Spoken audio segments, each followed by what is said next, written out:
ও বান্দা মায়ের কথা তিনবার বলছে কেন? এর যুবক,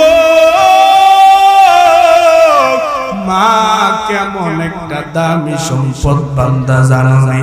যেই মায়ের পর্দার কণ্ঠটা কোরআনের তেলাওয়াতেও বাহিরে যায় নাই, আওয়াজের কণ্ঠটা কোনোদিন পর্দার কণ্ঠ বাহিরে যায় নাই।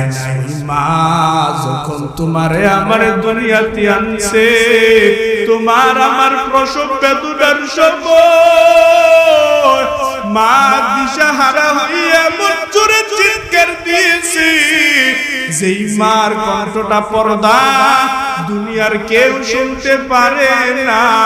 ওই মা তোমার আমার প্রসবের সময় চিৎকার মারিয়া কান্না করছে। এমন মাকে কেমনিয়া জি, এমন